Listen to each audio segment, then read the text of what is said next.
G'day, welcome to Convos on the Couch, podcast that takes you into the minds of some great leaders. Joining me today is Nathan Sharpe. Doesn't really need much of an introduction. 116 tests for the Wallabies, a couple of John Eales medals, 3 World Cups, second and third in the World Cups, which is a long way from where the Wallabies are looking at the moment, but hopefully we see them sort of turning the tide pretty soon. Also captain the Reds and the Western Force, which are two of the teams still in the comp, which is looking very strong for both of them this year.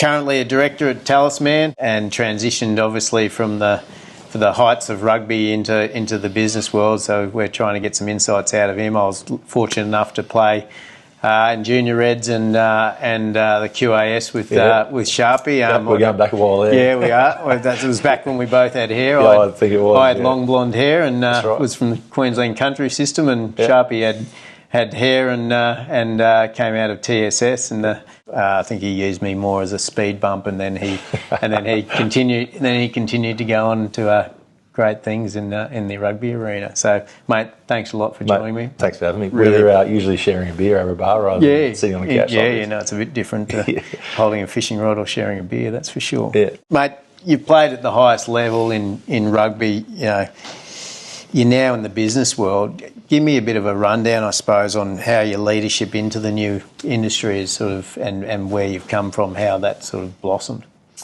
Yeah, I think leaving sport, it gave me a really good understanding of the importance of team. And, if I think about my first day of being exposed to rugby, they sort of asked for all the backs to go over and join, one side and the forwards to go the other. And all these, athletic, coordinated kids started walking towards the backs, and the slower, more uncoordinated kids started walking towards the forwards. And I got a bit confused and started walking towards the backs, and they pushed me into the forwards pretty quickly.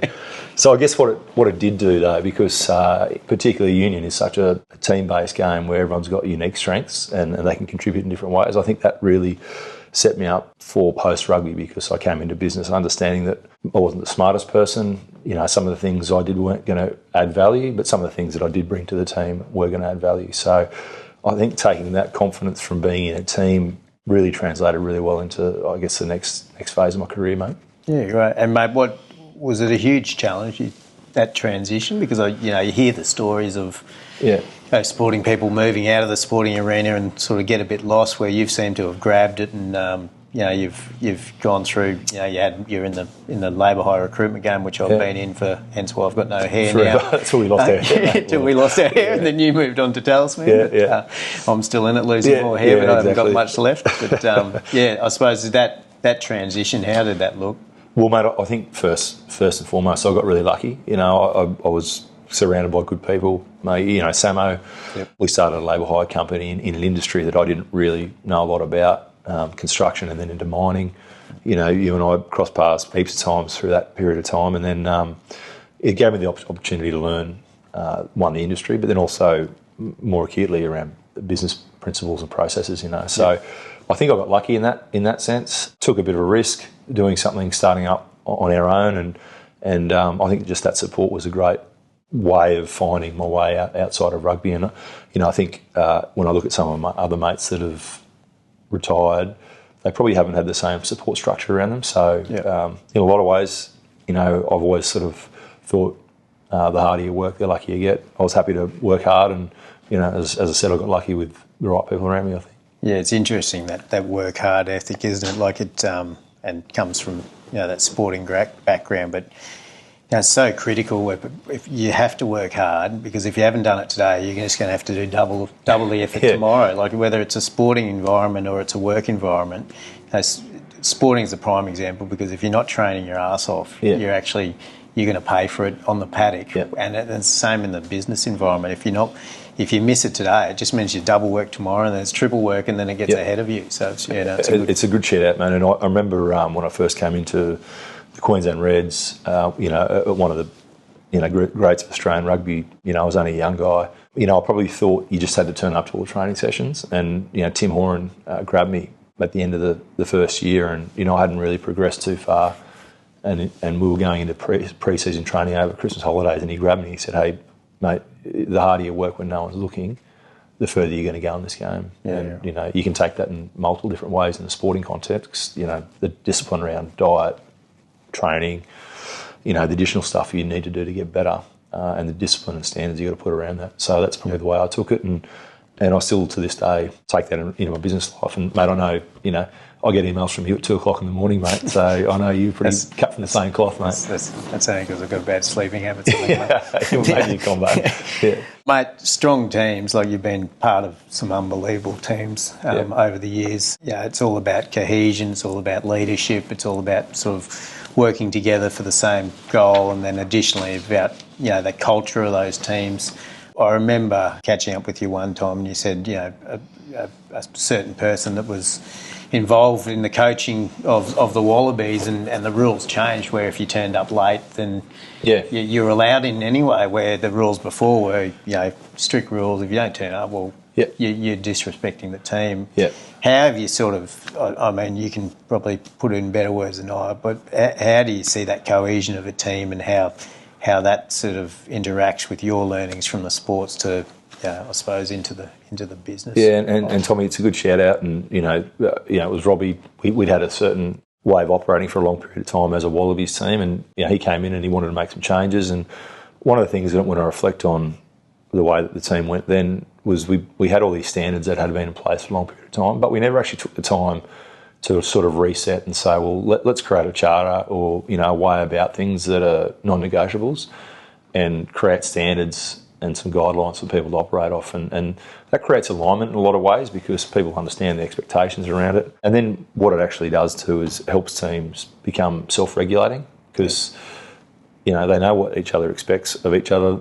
If you give them the next level, which is ownership into those standards, then they hold themselves to account and they hold their teammates to account. So, you know, I've sort of seen firsthand how that's unwound when it hasn't been done well, and that's certainly something that in the teams that, you know, currently have been in, you know, in business or sport or kids sport and all the rest of it, try and take those really basic principles of alignment and clarity on your role, and then encourage people to actually own that themselves because, you know yourself, you know, you've got a lot of people running around. If you can't be responsible for everyone, you kind of want people to have each other's backs and set that standard for each other when no one else is looking at them, you know. Yeah, and I think also the fact that, you know, you can have those rock stars in the team, but you can't tolerate egos that go with them. You've got to you've got to channel them to what they're good at, but making sure that, you know, they're contributing to what their part is, and as you touched on earlier, you know, making sure they're good at what they do, but they don't disrupt the whole team in the whole process and the likes of that. Yeah, and I think you know, if you look at the makeup of great teams, the majority of great teams, you know, let's take the Melbourne Storm. You know, they've been unreal for so long. Yeah, they've had some tremendous players, but the glue of their team has always been what's driven them. You know, like they've had the Slaters and you know, the Cameron Smiths of the world. Those superstars have shown very little ego, and they've also bought into what the standards and guidelines are for the team. They've driven them as well. And then you've got this team of people that just turn up and consistently get the job done every day. Yeah. And, you know, personally, when myself or, you know, where we are now at Talisman, when we look at our team, you know, they're the key people for us because, you know, the very high performers come and go sometimes, but you've got to have that backbone and that spine within a team to consistently be successful. Yeah, that sustainability is all what it's about with business, isn't it? Yeah.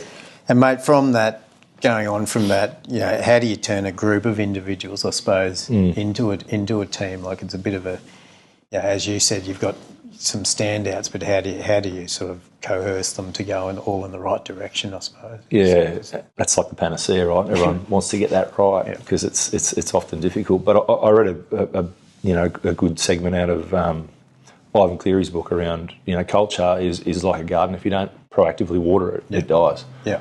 And so for us, in teams that I've been involved in, always having that interpersonal connection opportunity, because there's absolutely no doubt that the best teams have the strongest interpersonal connections. Yeah.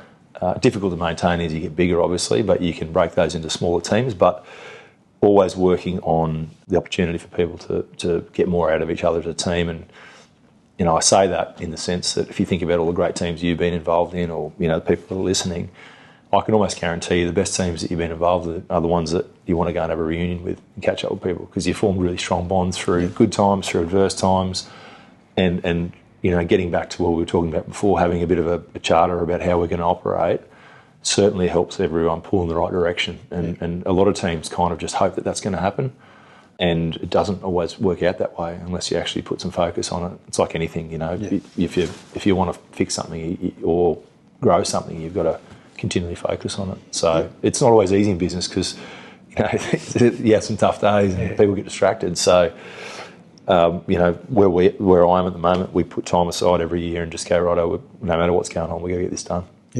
Yeah, and I think you get to the point where you have those relationships. No one wants to let anyone down. Yeah. So it lifts the whole team up, doesn't it? Whether it's in business or obviously on the sporting paddock. But I'm a big believer in that if you don't have the conversation or set a framework in place, not everyone's comfortable having a hard conversation, right? No. But if there's a framework in place, it's easy for me to go, hey Tommy, being frank, we spoke about that, and it's not a personal attack then. Yeah. So I think understanding your teammates and how they operate goes a long way in terms of leadership. Yeah, and I think that that whole learning from mistakes, isn't it? Don't chastise people for making mistakes. Like, for God's sake, don't make the same mistake 3 times, because it's not going to work well for you. But don't chastise people. Use it as a learning thing. And a really good lesson for me was when I was at the Western Force. We had a bunch of young guys coming through, and John Mitchell was the coach at the time. They'd be in one of the first or second or handful of professional games, and they'd make a few mistakes, dropping a high ball or something like that. And I witnessed John Mitchell say to one of those players, "You'll never play Super Rugby again," and he just cut him out of the team. But he didn't go back around and go, there's opportunities for improvement, let's get through it. He didn't put his arm around him and bring him forward. He just sort of cut him. And then that guy went and played somewhere else and had a great career. Yeah. So, you see it week in, week out, don't you? Yeah. Under different leadership. That's right. And how they perform. Yeah. You've had your fair share of big moments on the rugby paddock. Can you take us back to a moment where you had to make that tough leadership decision, whether it's on the paddock or even in business, and I suppose the effect that had, and also when we're talking about mistakes, where you've potentially where you've made a mistake, and like, shit, how am I going to quickly fix that up, or how that process works? Yeah, and it's hard always, because you can be too far through and you're not thinking about it. But I sort of look at some of the stuff that happened around the culture of some of the teams that I was in, and we had some players in teams that, in particular, standards were compromised off the field, and there was no real outcome because they weren't stood down as they were supposed to be stood down. There was a narrative put around it so they were able to remain, and then their behaviours didn't change. That's some of those set a precedent, and then those this particular team happened to be high performers, so it was deemed that we needed them to win. And then I flipped that on a time with the Western Force, and we'd enforce if we had a longer period of break, we could go and have a few beers together, but you had to blow under 0.05 the next morning before recovery, just so people didn't get out of control. And one of the leaders of that team, and a very good player for us, blew over, and we were left with this decision of, we've got a really important game the next week. Which way do we go? And we made the right call, and we stood that player down, and we didn't get a great result the next weekend, and you're kind of sitting there thinking, maybe we should have compromised that. But it didn't happen again. That player pulled themselves up, and the standard pulled was everyone set. up, probably. Exactly right. Everyone sort of went, geez, if they're prepared to do that for that player, then that's got to be a standard that's sort of set and played to, or looked after. And I guess when you talk about that was something where you think at the time, shit, have we done the right thing here, or are we setting ourselves up for longer term success? And I don't know. Sometimes I think about that. I've got kids. You got kids. I think about that. Like the short term pain is sometimes worth that long term gain. Yeah, definitely. How do you avoid, that second guessing that you were touching on there, where you go, right, well, should we be letting him play? Should we not? How do you sort of slow that second guessing down a bit to make sure you're making the right choices, I suppose? Or I think it's that preparation that's really important. because at some stage that decision's going to be upon you. If you put parameters around anything in business or sport or whatever it might be, you've got to be prepared to make that call. So I think it's that probably old adage of, measuring twice to cut once. Yeah. And then when you make that decision, that's the decision you made, and you've got to live with that. Yeah. A little bit different sometimes in context of a game. Yeah. And I've played in games where we've chosen to have a game plan, and a great example for me stands out with the Western Force. We were playing Brumbies in WA, and they were giving us a bath like it was 20 to nothing at half time. And I remember walking off the field with Matty Giddo, and we sort of said, mate, we picked the wrong game plan here.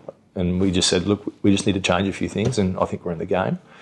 So we walked into the dressing shed, and ironically, the coach at the time, completely disowned us. He said, told all the coaches to get out, you guys are on your own, it's embarrassing, all that sort of stuff. And we were like, it's just like a siege mentality. Yeah. And so we just put a red rag to some balls. Oh, it was, yeah. And so, the senior leaders in the team grabbed the game plan, and we said, let's just adjust a few things that we knew we had. And we ended up winning that game. So I guess there's that adaptability. Maybe you just did that to see what you'd do and think you'd have a better result without him there. Yeah, well, he actually claimed that after the game, but I don't think that was quite his motive. But I think sometimes you've got to be adaptable in what you're trying to put out, because it's recognising that as well. And I'm sure you've been the same. In business, we see opportunities sometimes, and one thing that we try and do is fail fast. Yeah. And then adapt if it's not working, because you might just need to have a different perspective, a different approach. You might have the wrong person in the right person in the wrong role as well. So I think staying agile is important too. Yeah. I've stepped in a lot of puddles along the way. That's for sure. That's for sure. But anyway, exactly right. They create opportunities, don't they? That's exactly right. Yeah. And mate, any sort of leadership myths that you think should be sort of debunked? Yeah, I think a lot of people sort of talk about the fact that as a leader you've just got to focus on what you do and lead from the front. Whereas I think today, particularly with a lot of the new generation coming through, that's important. You've got to set standards and show your commitment and all the rest of it. But I also think you've got to take a bit more time to be a bit more self-aware in terms of the leadership shadow you're casting. Yeah. Because sometimes you just want to go and smash something and get it done really quickly and set an example of getting it done, but that can also inhibit the growth of the people around you. Yeah. So that's something that I've certainly learnt along the way. A lot of our team talk about it often. How do you actually grow the people around you without just trying to do it all yourself? Yeah, and the generational gap sort of is huge, isn't it? Yeah. From what we're seeing in the current environment. Absolutely, and that comes down to that sort of self-awareness piece, and then awareness of who your teammates are and how they actually like to be treated. Yeah. There's a great saying that your mum probably said, my mum certainly said, you should talk to someone the way you want to be spoken to. Yeah. It's actually not the case anymore. It's you should talk to people how they want to be spoken to, because you and I might handle something completely different to someone in your team, Yeah, no, agree. Now, mate, give us a bit of gold. Just give us one sort of thing, I suppose, that you think, right, here's, from a leadership perspective, you've been in the big environment, one game-changing bit of advice that you could give to people that are either starting up in business or they're already on their journey in business or they want to take it to the next level.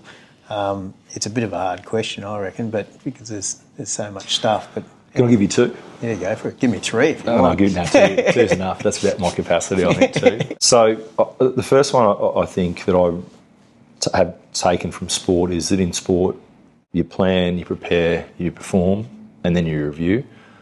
And I know that in just about every business industry, there's never any time taken to review, because everyone, you do a good job or you do a bad job, and then you've got to get on to the next thing, or something's happening in parallel.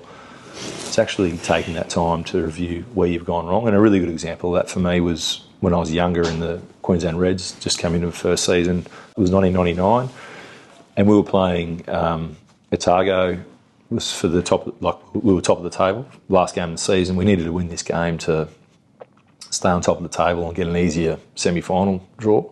And we were about 5 metres out from their line, running a line out.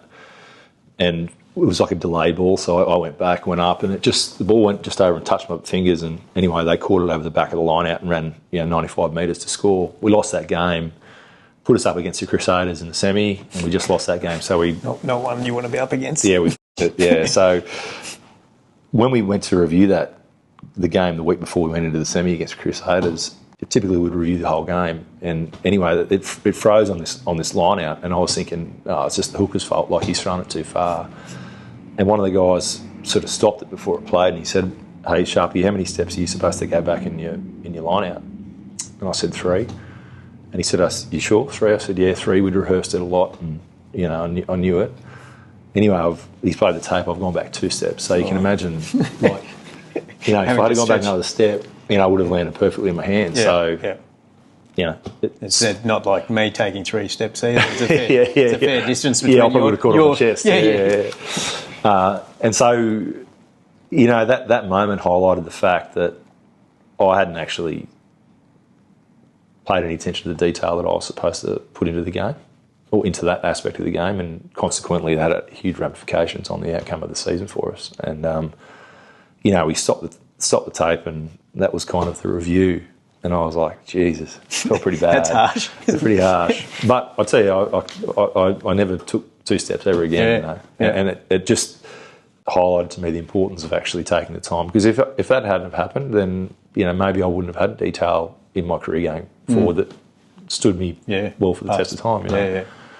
Hard to go through, but a good lesson. So that review part is really something that I think is critical, and every business is going to have their own cadence of how they catch up and the rest of it. And even at Talisman, we brush over it sometimes, but I think it's a really important part to get right, because that's the only way you can really. Yeah, and I think it happens. As you said, it doesn't happen a lot. I think it happens when there's really big ups. People go back and review instead of reviewing the actual wins more. Correct. And reviewing the small errors. Or even better, like you have a good result, but it could have gone the other way. Yeah. And you don't sit down and go, you just think, Tommy, it's done. You're a bit off here or whatever it might be, but you get on with it. And then, so that's one. And then the other one, I think, is, the fact that when I first started with the Reds, I remember walking up to John Eales, and it was 1999. He came back from the World Cup in 99. I played with him, but I said, "Oh, mate, that must have been an incredible experience. Standing there and holding up the trophy." And unfortunately, I'd missed that squad to go there, so I was a bit gutted about that. But I said that must have just been unreal. Like, how exciting! And he said, "Sharpie, the thing you got to think about through your whole career is success is boring."